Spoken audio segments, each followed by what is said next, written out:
नमस्कार विद्यार्थी मित्रांनो, आज आपण इयत्ता 6वी गणित त्यामधील प्रकरण 10 समीकरणे यातील सराव संच 26 सोडवणार आहोत।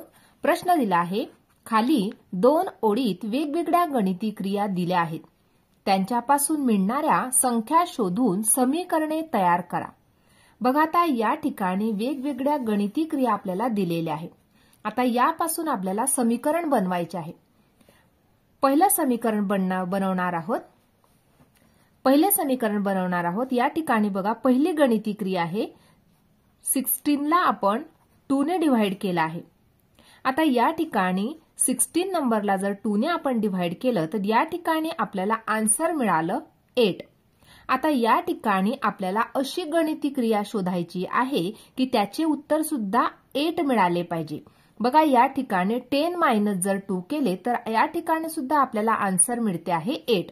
म्हणजे या ठिकाणी लिहिणार 16 divide by 2 equal to 10 minus 2। म्हणजे या ठिकाणी दोन्ही गणिती क्रिया जर आपण सोडवल्या तर दोन्ही गणिती क्रियांचं उत्तर आपल्याला 8 मिळतं आहे किंवा 8 मिळतं आहे। म्हणजेच या ठिकाणी हे समीकरण तयार झालं। दुसरं समीकरण बघणार आहोत।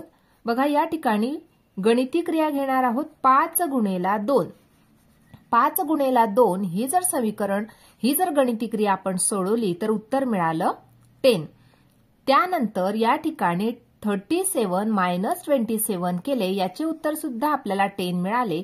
म्हणजे या ठिकाणी आपण लिहिणार 37 मायनस 27। दोन्ही हे इक्वल आहे कारण याचे उत्तर सुद्धा 10 आहे, याचे उत्तर सुद्धा 10 आहे। म्हणजे या ठिकाणी हे समीकरण तयार झाले। तिसरं समीकरण बघणार आहोत। बघा, 9 प्लस केले 4। 9 प्लस 4 जर केले तर या ठिकाणी आपल्याला आन्सर मिळाले 13। आता आपल्याला अशी गणिती क्रिया शोधायची आहे की ज्याचं आन्सर 13 मिळते आहे। बघा, आता या ठिकाणी 13 आन्सर आपल्याला मिळालं पाहिजे।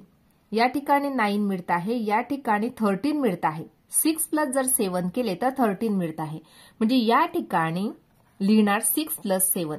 9 प्लस 4 इक्वल टू 6 प्लस 7। या ठिकाणी हे समीकरण तयार झाले कारण याचं आन्सर सुद्धा 13 आहे आणि याचा आन्सर सुद्धा 13 आहे। म्हणजे या ठिकाणी हे समीकरण तयार झालं। पुढचं समीकरण बघणार आहोत। बघा, पुढची गणिती क्रिया आहे 72 डिवाइड बाय 3। आता या ठिकाणी आपण 72 नंबरला जर 3 ने डिव्हाइड केलं तर 3 2 जा 6 राहिला 1, 2 घेतला 3 4 जा 12, 0 0 रिमाइंडर मिळाला। म्हणजे या ठिकाणी 72 नंबरला जर आपण 3 ने डिव्हाइड केलं आन्सर मिळालं 24। आता आपल्याला अशी गणिती क्रिया शोधायची आहे जिचा आन्सर आपल्याला 24 मिळेल। बघा, आता या ठिकाणी 8 3 जा 24। म्हणजे या ठिकाणी इक्वल टू करून लिहिणार 8 मल्टिप्लाय बाय 3।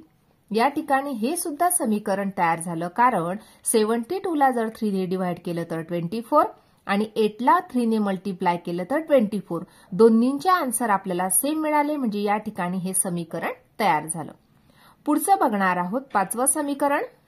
या ठिकाणी पुढची गणिती क्रिया आपण लिहिलेली आहे ती म्हणजे 4 प्लस 5 इक्वल टू। आता या ठिकाणी 4 प्लस 5 जर केले तर आन्सर मिळाला आपल्याला 9। आता या ठिकाणी आपल्याला पुन्हा ज्या गणिती क्रियेचं उत्तर 9 येणार आहे ती गणिती क्रिया शोधावी लागणार आहे। बघा, या ठिकाणी 8 3 जा 24 होतात। 19 मायनस जर 10 केले तर 9। म्हणजे या ठिकाणी 19 मायनस 10 या गणिती क्रियेचं उत्तर आपल्याला 9 मिळतं। म्हणजेच याचा अर्थ 4 प्लस 5 आणि 19 मायनस 10 या दोन्ही गणिती क्रिया सारख्या आहे कारण दोन्हींचे आन्सर हे आपल्याला 9 मिळत आहे। म्हणजे या ठिकाणी हे सुद्धा समीकरणे तयार झाले। अशा प्रकारे या ठिकाणी आपण हे समीकरणे बनवून घेतलेले आहे आणि आजचा हा सराव संच 26 आपण पूर्णपणे सोडवून घेतला आहे। आजचा व्हिडिओ कसा वाटला ते नक्की कॉमेंट करून कळवा आणि व्हिडिओला लाईक, शेअर आणि सबस्क्राईब करायला विसरू नका मित्रांनो। धन्यवाद।